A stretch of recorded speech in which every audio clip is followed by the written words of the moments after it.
Underneath the vehicle, we've got complete YJ suspension. We've got Curry zinc plated shackles. They're all standard YJ stuff. The hangers are all off-the-shelf fabrication parts. These are 2.5-inch Old Man Emu front YJ leaf springs. We've got the full crossover steering, all zinc plated, with the high steer arm. It's all, you know, quality aftermarket stuff. There's no kind of like backyard fab. The axles are powder coated a shiny black. Has long travel shocks, bump stops. You can see the exhaust where it goes 4 to 2 and then into one piece right there, and then the high flow catalytic converter. You can see the engine doesn't have any kind of oil leaks. It's pretty dry.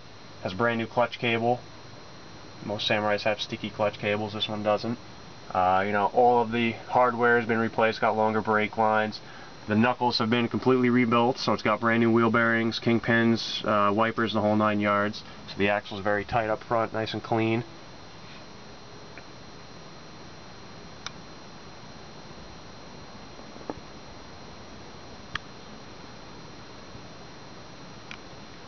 I'll slide around to the middle.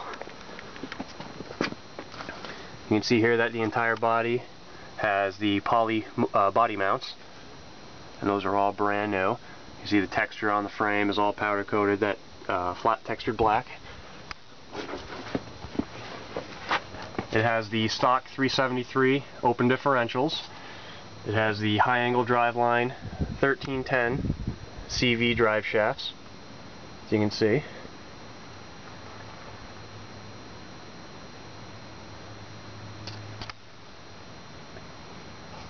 There's your 2.5-inch high flow catalytic converter. It's brand new.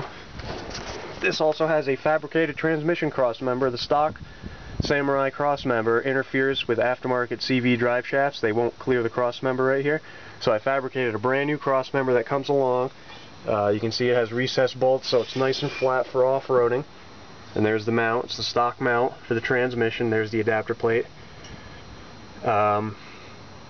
The bonus to this is not only does it clear the drive shaft, but it also allows you to take the transmission out and the transfer case out much easier than the stock cross member.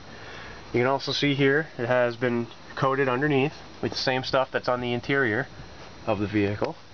Sorry, it's a little dirty. I drove it home yesterday and the road was dirty. There's the stock transmission and transfer case drive shaft.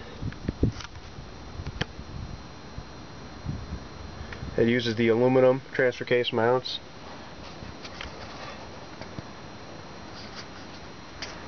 There's the other side rocker panel. You can see there's no any type of rust or rot whatsoever. There's the full 2.5-inch exhaust going out.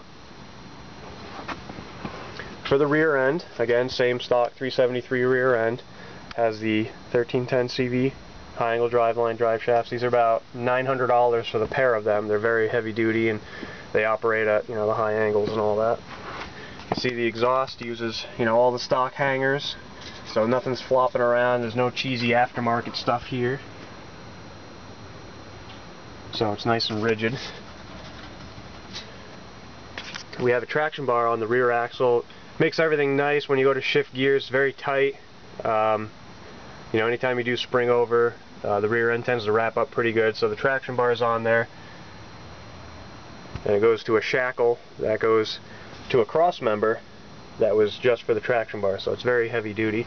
It's also got an extra cross member in the back for the high travel shocks, so there's no bolt-on cross members or any kind of flimsy stuff. That's all square tubing welded right into the frame while the frame was off. You can see on this side it uses a E2000 fuel pump, which is out of a Ford Econoline van, V8 van, so it's got plenty of fuel in case you ever want to do anything else with the engine. You can see it uses all EFI hose clamps that aren't going to come off, and it uses a brand new larger fuel line, steel fuel line that goes up over the chassis up into the engine bay.